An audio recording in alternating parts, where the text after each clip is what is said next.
여러분 안녕하세요. 찾아가는 새벽기도 시카고 예수사랑교회의 조선영 목사입니다. 오늘도 변함없는 주님의 은혜와 평강이 저와 여러분의 삶의 종리를 풍성하기를 기도합니다. 오늘 말씀은 느헤미야 1장 1절에서 7절까지 말씀입니다. 제가 읽어드리지요. 하가랴의 아들 느헤미야가 한 말이다. 20년 기슬루월 내가 도성 수산에 있을 때 나의 형제 가운데 하나인 하나니가 다른 사람들과 함께 유다에서 왔기로 이리로 사로잡혀 오지 않고 그곳에 남아있는 유다 사람들은 어떠한지 예루살렘의 형편은 어떠한지를 물어보았다. 그들이 나에게 대답하였다. 사로잡혀 오지 않고 그 지방에 남은 사람들은 거기에서 고생이 아주 심합니다. 업신여김을 받습니다. 예루살렘 성벽은 허물어지고 성문들은 다 불에 탔습니다. 이 말을 듣고서 나는 주저앉아서 울었다. 나는 슬픔이 잠긴 채로 며칠 동안 금식하면서 하늘의 하나님께 기도하여 아뢰었다. 주 하늘의 하나님, 위대하고 두려운 하나님, 주님을 사랑하는 이들과 세운 언약, 주님의 계명을 지키는 이들과 세운 언약을 지키시며 은혜를 베푸시는 하나님, 이제 이 종이 밤낮 주님 앞에서 주님의 종 이스라엘 자손을 위하여 드리는 이 기도에 귀를 기울이시고 살펴주십시오. 우리 이스라엘이 자손이 주님을 거역하는 죄를 지은 것을 자복합니다. 저와 저의 집안까지도 죄를 지었습니다. 우리가 주님께 매우 큰 잘못을 저질렀습니다. 주님의 종 모세를 시키시어 우리에게 내리신 계명과 율례와 규례를 우리가 지키지 않았습니다. 아멘. 느헤미야는 에스라서의 속편의 성격을 띠고 있습니다. 그리고 하가랴의 아들 느헤미야라고 소개가 되고 있는데요. 하가랴라는 이름의 뜻은 여호와의 흑암이라는 뜻입니다. 그리고 느헤미야는 포로기 전후기를 막론하고 대단히 흔했던 이름이었다고 하는데요. 여호와께서 위로하신다라는 뜻입니다. 그리고 그 이름에 축약형이 있는데 바로 우리가 선지자로 잘 알려진 나훔이라는 이 이름이에요. 마치 이스라엘 백성은 수룹바벨의 인도로 1차 포로 귀환이 이루어졌고 또 에스라를 통해 2차 귀환이 이루어졌고 성전 재건을 할 때마다 계속적인 회방을 여전히 받고 있었습니다. 여전히 예루살렘에는 흑암이 드리워져 있는 듯 보였죠. 그리고 하나님은 느헤미야를 통해 위로하시는 일을 시작하십니다. 20년 기슬루월 느헤미야가 페르시아의 도성이었던 수산에 있을 때였다고 기록하고 있어요. 20년이란 뜻은 아닥사스다 왕이 재위한 지 다스린 지 20년째 되던 해, 즉 BC 주전 445년을 가리킵니다. 그리고 기슬루월이란 태양력으로 11월 중순부터 12월 중순까지 해당하는 달을 말하는데요. 이때 아닥사스다 왕은 당시 느헤미야가 머물러 있었던 수산궁에 있지 않았다고 해요. 왜냐하면 당시 페르시아의 왕들은 겨울에는 바벨론에서 여름에는 페르시아의 앙메다라는 휴양지에서 추운 결실을 피하여 통치했기 때문입니다. 마치 경제적인 여유를 가진 사람들이 시카고에 살다가 겨울이 되면 남쪽에 있는 별장에 가서 겨울을 보내고 날이 풀리면 시카고로 돌아와 지내는 그런 형식과 비슷했던 것이죠. 당시 페르시아 왕들도 봄이나 가을이 되어야 느헤미야가 있는 수산궁 도성으로 돌아왔다는 것입니다. 그래서 느헤미야가 고국으로부터 이러한 급박한 소식을 접하고서도 즉시 왕에게 부탁해서 귀국할 수 없었던 이유가 바로 시기적으로 왕이 수산궁이 아니라 바벨론에 있었기 때문이죠. 실제로 느헤미야가 자신의 괴로운 심정의 자초지종을 왕께 아뢰고 귀환 허가를 받은 것이 니산월, 곧 주전 444년, 그 이듬해 3, 4월에 해당하는 때였습니다. 느헤미야가 예루살렘으로부터 온 친구 하나니에게 그곳 사정을 자세히 묻자 느헤미야에게 이렇게 답하지요. 사로잡혀 오지 않고 그 지방에 남은 사람들은 거기에서 고생이 아주 심하다는 것입니다. 이들은 바벨론 포로 생활에서 해방되어 예루살렘으로 귀환한 사람들과 또 그 후손들을 말합니다. 유대인들은 포로 생활이란 커다란 수치였기 때문에 예루살렘으로 귀환했다는 것은 그 수치를 면했다는 것으로 이해했습니다. 그런데 그곳에서 그들은 여전히 업신여김을 받고 있다는 거예요.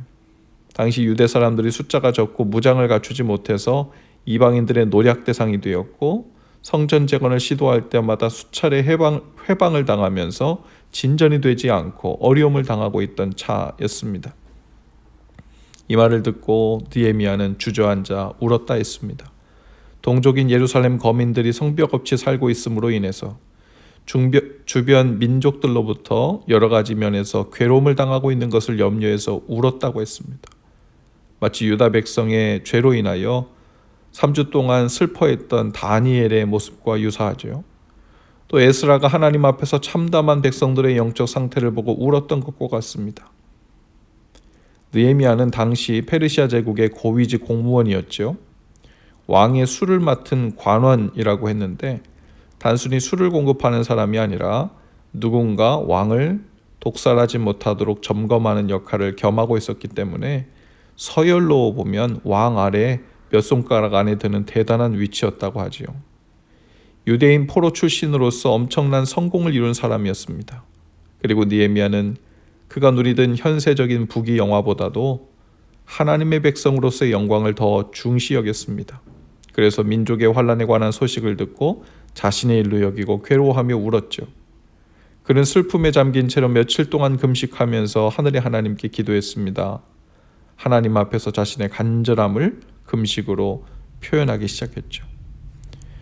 에스라가 그러했듯, 위기 앞에서 에스더가 기도했듯, 또 다니엘이 그러했고 느헤미야도 가장 먼저 슬픔과 괴로움에 하나님께 통회함으로 자복합니다. 통회함으로 웁니다. 그리고 자신을 세워주신 그 자리에서 할 수 있는 일에 대해 길을 열어주시기를 구체적으로 구했죠.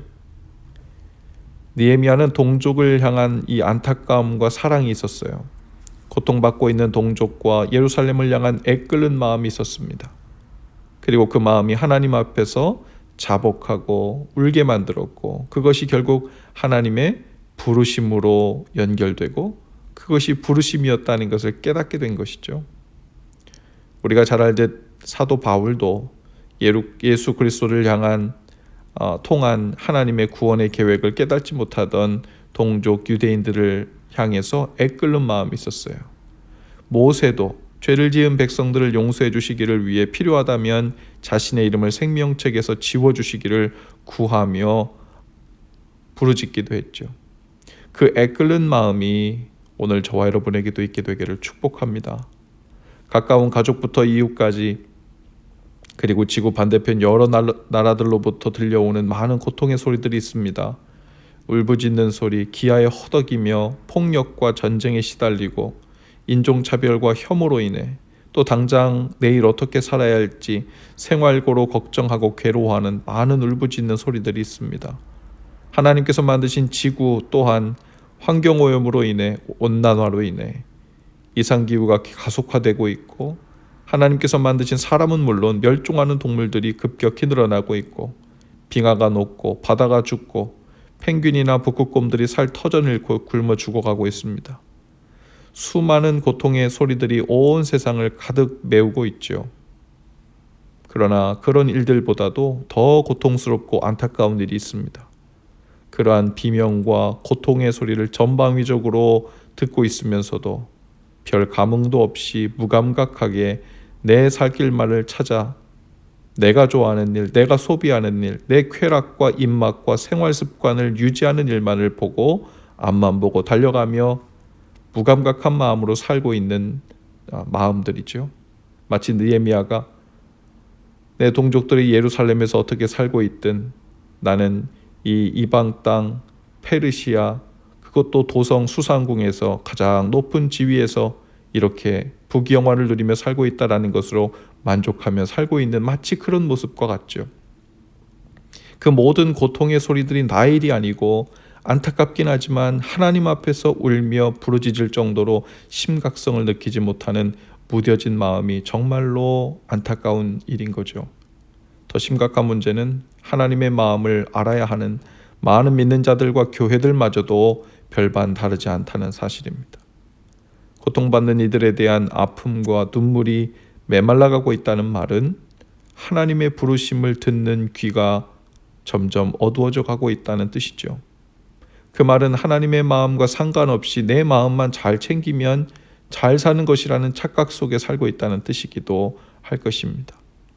오늘 우리에게 하나님의 아픔이 무엇인지, 이웃들의 고통하는 소리가 무엇인지 들려주는 다양한 친구, 하나니의 음성들이 있을 것입니다. 느헤미야는 높은 자리에 섰기 때문에 무엇인가를 할 수 있었던 것이 아니라 하나님의 백성들의 고통의 모습을 보고 아파할 수 있는 마음, 기도로 주님 앞에 나아간 그 마음 때문에 부르심을 받고 쓰임받는 길로 나아갔던 것이죠. 오늘 저와 여러분 마음에도 아픔이 되고 눈물이 된 사람들이 있고 또 모습들이 있을 것입니다. 그리고 그 아픔이 기도로 변해야 합니다.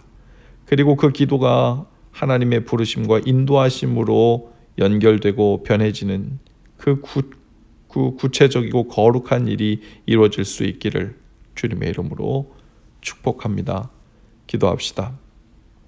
주님, 저에게도 느헤미야와 같은 마음을 주옵소서. 자복하는 마음과 통회하는 마음을 주시고 고통하는 이들을 향한 눈물의 기도가 시작되게 하옵소서. 그리하여 주님께서 이 땅에 믿는 자들과 교회들을 어떻게 부르시고 계신지, 무엇을 하기 원하시는지 더 크게 더 자세히 듣고 행하는 자리로 나아가게 하옵소서. 오늘도 저희에게 수많은 하나님 친구들을 보내 말씀하시고 듣게 하실 때 귀 기울여 잘 듣고 합당한 마음을 품고 주님 앞에 반응하는 저희들 되게 하시고 교회들이 되게 하옵소서. 예수님 이름으로 기도합니다. 아멘. 여러분 오늘도 예수 사랑으로 화이팅입니다. 내일 아침에 다시 찾아뵙지요.